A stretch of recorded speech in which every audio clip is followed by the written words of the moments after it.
سلمان صاحب 21 مئی سے تو بھارت اپنی تیاری شروع کر چکا ہے اور مختلف ممالک کو جا کر بتا رہا ہے کہ وہ کیا چاہتا ہے اور پاکستان کی ایک الگ پکچر پورٹری کر رہا ہے. ہماری تیاری اب تک کیا ہے اور ہم نے کب تک جانا ہے؟ بلاول کی ملاقات ہوئی ہے وزیر اعظم سے ابھی. دیکھیں، جنگی میدان کے بعد اب سفارتی جنگ شروع ہو رہی ہے اور بھارت نے پہلے اعلان کیا تھا سفارتی وفود بھجوانے کا، پھر پاکستان نے اعلان کیا ہے.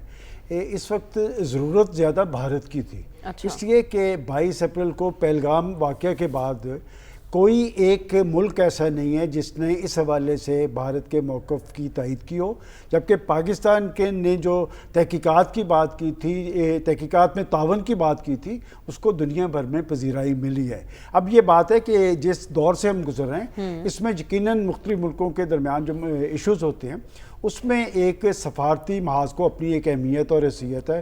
پرائم منسٹر صاحب بھی کل 4 ملکوں کے دورے پہ جا رہے ہیں. بلاول بھٹو زرداری صاحب ایک وفد لے کے جائیں گے کہ بیرونی محاذ پر بھارت کو زیادہ مشکل کا سامنا ہے، اس لیے کہ انہوں نے جا کر بتانا ہے. سب سے بڑا ویک پوائنٹ ان کا یہ ہے کہ وہ تو تحقیقات پر آئی نہیں، انہوں نے اس واقعے کی مذمت ہی نہیں کی. جب تحقیقات کی بات پر وہ نہیں آئے، ایک بڑا ملک ہے، جب ایک جس پہ وہ الزام لگا رہا ہے، الزام جس ملک پہ لگا ہے، وہ کہہ رہے تھے کہ آپ اس کی تحقیقات کروائیں اور عالمی سطح پہ یا عالمی اداروں کو اس میں انوالو کریں، تو ان کا کوئی کیس نہیں ہے. اور داخلی اور خارجی محاذ پر بھارت کو بڑی امبیرسمنٹ کا سامنا کرنا پڑا ہے، ان کے لیے مشکلات زیادہ ہیں. اب بات یہ کہ جی کیا ان کو بیرونی محاذ پر پذیرائی مل سکے گی؟ سب سے اہم بات یہ ہے کہ ان کے جو عالمی اتحادیہ امریکہ وہ بھی اس ایشو پہ ان کے ساتھ نہیں کھڑا، اور انہوں نے جس مذاکرات کی بات کی ہے وہ مذاکرات پر بھی آنے سے گریز ہے. تو تحقیقاتی عمل، اس کے بعد سیز فائر.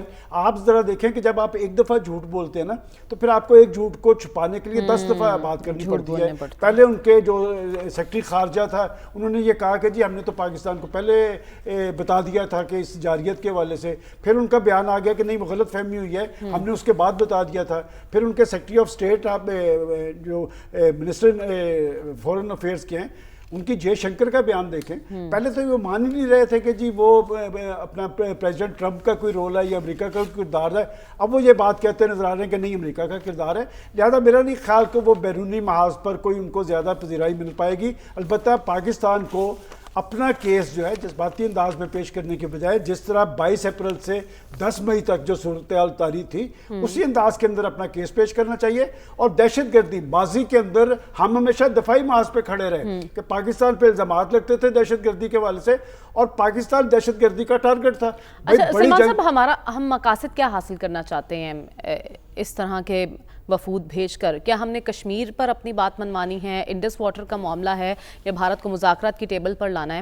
کیا ہم نے منوانا ہے؟ دیکھیں، بات یہ کہ پرائم منسٹر صاحب یہ کلیئر کر چکے ہیں کہ 4 ایشوز ہیں، کہ میرا خیال تھا کہ شاید اگلا ٹاپک آپ اس پہ مذاکرات پہ رکھیں گی تو اس میں یہ بات کر لیں گے، لیکن اصل جو ایشو ہے وہ دہشت گردی جو دنیا بھر کے اپیل کرے گا نا، اس لیے کہ دہشت گردی کی بات پاکستان پہلی دفعہ پاکستان کو ایک ایج ملا ہے. اور کیوں ملا ہے کہ نریندرا مودی صاحب کی پالیسیز کے حوالے سے ریزرویشن امریکہ کی بھی ہے، کینیڈا کی بھی ہے، برطانیہ کی بھی ہے، بنگلہ دیش کی بھی ہے، پاکستان کی بھی ہے. اور اس طرح کے آرٹیکل دنیا بھر کے اندر چھپتے رہے کہ جی انہوں نے دوسرے ملک کے اندر ایکچوئل وہ سکھ کمیونٹی کے ذمہ داران کو ٹارگٹ کرتے رہے. اس سے ان کا کیس خراب ہوا ہے. میں سمجھتا ہوں کہ بڑی مشکل صورتحال کے اندر جب وہ یہ پوچھیں گے بیرونی محاذ پہ ان کے وفود سے کہ بھئی ایک واقعہ ہوا، آپ نے اس واقعے کی آج تک تحقیقات ہی شروع نہیں کی، اس کا وہ کیا جواب دیں گے؟ اس کے بعد سیز فائر ہوا، سیز فائر ہونے کے بعد آپ مذاکرات پر کیوں نہیں آتے؟ اور مذاکرات پر ہمیشہ وہ آتا ہے جس کا کوئی سیاسی کیس ہوتا ہے. اور پاکستان کو خواہ کچھ بھی کہیں، پاکستان کا ہر پرائم منسٹر اپنے حلف کے بعد سب سے پہلی بات یہ کرتا ہے ہمسایوں کے ساتھ اچھے تعلقات، ہمسایوں سے اچھے تعلقات رکھیں گے، بھارت سے بات چیت کریں گے. اور بھارت بڑا ملک ہونے کے باوجود آج تک آپ کے ساتھ بیٹھنے سے گریزا اس لیے کہ کشمیر پہ پاکستان کا ایک کیس ہے، اس کیس کے پیچھے ریزولوشنز موجود ہیں. آج جب پریزیڈنٹ ٹرمپ یہ کہہ رہے ہیں کہ جی میں ثالثی کے لیے تیار ہوں، وہ ثالثی پہ بھی آنے کے لیے تیار نہیں ہے. بھارت کا کوئی کیس نہیں ہے. میں سمجھتا ہوں کہ یہ 32 ممالک کا دورہ کرنے کی بجائے 132 ممالک کا کر لے، 7 وفود کی بجائے 17 کو بھیج لے. یہ بنیادی سوالات کے ان کے پاس جواب نہیں ہے. میں سمجھتا ہوں کہ پاکستان کو ایک بڑا موقع ملا ہے اور اس موقع کو اویل کرنا چاہیے، اپنے ایک ذمہ دارانہ تشخص انہیں بتانا چاہیے، اور خاص طور پہ دہشت گردی کے خلاف پاکستان کا جو بڑا کردار ہے، بھائی ہم نے تو قربانی دی ہے، 60-70 ہزار لوگ ہمارے شہید ہو گئے، 200 ارب کا ہمارا انفراسٹرکچر تباہ ہوا ہے، دنیا کو تو ہمارے ساتھ کھڑا ہونا چاہیے. اور میں سمجھتا ہوں کہ پاکستان کو سیاسی تاریخ میں اتنی پذیرائی کسی ایشو پہ نہیں ملی جتنی اب ملی ہے. اس موقع کو اویل کرنا چاہیے. عالمی تنہائی آپ کی ختم ہوئی ہے، بھارت دفاعی محاذ پہ کھڑا ہے. ٹھیک ہے، عالمی تنہائی ہماری ختم ہوئی ہے، اور کیا بھارت اس وقت تنہائی کا شکار ہو رہا ہے؟ اسی لیے یہ سفارتی مہم عالمی طور پر چلائی جا رہی ہے. سلمان صاحب، ہم نے ابھی تک دیکھا کہ بھارت ریلکٹنٹ ہے مذاکرات کی ٹیبل پر آنے سے، اس کی وجہ کیا ہے؟ دیکھیں، دنیا کے بڑے بڑے ممالک نے اپنے سالہ سال کے پرانے تنازعات جو تھے نا، وہ بیٹھ کے حل کر لیے ہیں. صرف اس خطے میں یہ صورتحال طاری ہے. اور اس خطے میں صورتحال کیوں طاری ہے کہ یہ بھارت کا طرز عمل ہے. میں ہمیشہ ایک بات کہتا ہوں، جس کا کوئی سیاسی کیس ہوتا ہے نا، صلح کی بات وہ کرتا ہے، مذاکرات کی بات وہ کرتا ہے. مودی صاحب کے آنے سے پہلے پاکستان اور بھارت کے درمیان ڈائلاگ ہوتے تھے مختلف ایشوز پہ، 140 مرتبہ ہو چکے.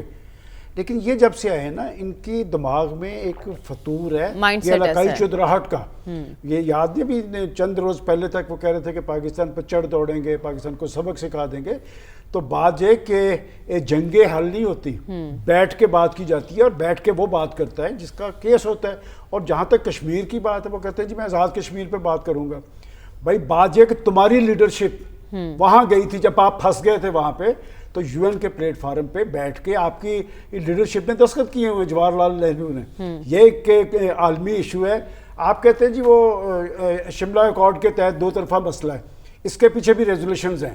اور انٹرنیشنل پاورز جو ہے نا، وہ جب سوڈان میں ہو، مشرقی تیمور میں ہو، جہاں جہاں ان کے مفادات ہوتے ہیں، وہ اسی طرح مسئلہ حل کرتے ہیں. اور بات یہ کہ نریندر مودی صاحب سے توقع نہیں ہے، لیکن جیسے میں نے آپ کو 3 جھوٹ بتائے ہیں کہ جھوٹ بولنے ہیں، پھر واپس آنا پڑا. یہ تو کہتے تھے ٹرمپ صاحب کا رول ہی کوئی نہیں ہے، یہ تو فوجی سطح پہ بات ہوئی ہے. میں سمجھتا ہوں کہ بات ڈائیلاگ کے ذریعے ہوگی اور عالمی پریشر پہ موجود ہے. لیکن اگر امریکہ پر امید ہے تو اس کو کیا سمجھا جائے؟ کیا امریکہ کا پریشر؟ امریکی پریشر میں آئیں گے.